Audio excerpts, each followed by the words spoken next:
ሄሎ ዛሬ ደግሞ ቆንጆ የበርገር አሰራር ነው ማሳያችሁ። በርገር ጾም ከተፈታ አልበላሁም ነበር ሶ ትዝ ሲለኝ ለካ ምግብ መስራት እችላለሁ እና ለምን አልሰራውም ብዬ ነው የሰራሁት።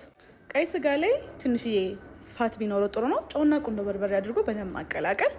የፈለጋችሁትን ቅመም መጨመር ትችላላችሁ፣ ግን አብዛኛውን ጊዜ በርገር ሲሰራኛ ጋር ብዙ ቅመም የሚገባበት ነው። ወጥ ይላል፣ አታድርጉ እንደዛ። ከዛ እንደዚህ ፖርሽን ካደረኩት በኋላ ክሪስፒ ኦኒየን የሰራሁት በዘይት ከጠበስኩት በኋላ ይሄንን ይመስላል።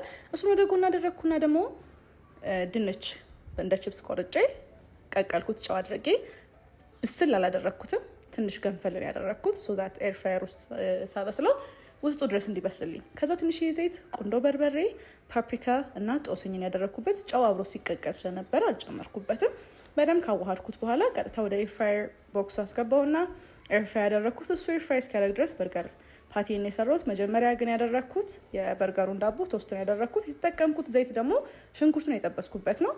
ስለዚህ ጣዕሙ ይይዛል። ዘይቱ ኦልሬዲ ኢንፊውዝድ ሆኗል። ቶስት ከተደረገ በኋላ እሱን አውጥቼ በዛው በራሱ ዘይት ጠበስኩት። በእያንዳንዱ ሳይድ 3 ደቂቃ ይበቃዋል። 2 ጊዜ ብቻ ነው የምታገላብጡት። እንዳያችሁት ማያያዣ ምንም ስላልተጠቀምኩኝ ይፈረፈርባችሁ ይችላል። ስለዚህ በስር ሲበስል መገልበጥ። ከዛ በሁለቱም በኩል በደንብ ከበሰለልኝ በኋላ ከድኜ ካበሰልኩት በኋላ ከላይ ስላይስድ ቺዝ አደረኩበት። ስላይስድ ቺዙ እንዲቀልጥ ደግሞ ትንሽ የውሃ አድርጌ ከደንኩት። በእንፋሎቱ ቺዙ እንዲቀልጥ፣ ብዙ ውሃ እንዳታደርጉበት ደግሞ።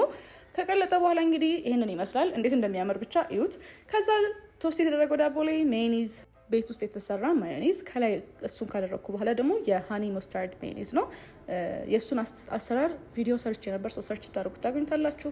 መጨረሻ ላይ ክሪስፒ ኦኒየን አደረኩበት። በእርግጠኝነት ይሄንን በርገር ውጪ እበላለሁ ብትሉ እስከ 700 ብር ታወጣላችሁ ሚኒመም ትራንስፖርታችሁ ሳይጨመር። እኔ ግን በ300 ብር ነው ኦልሞስት ሁሉ ነገር የጨረስኩት። ስለዚህ ይሄንን ይመስላል። አይ ላቭ ዩ ጋይስ፣ ሞክሩት። ቴንክ ዩ ባይ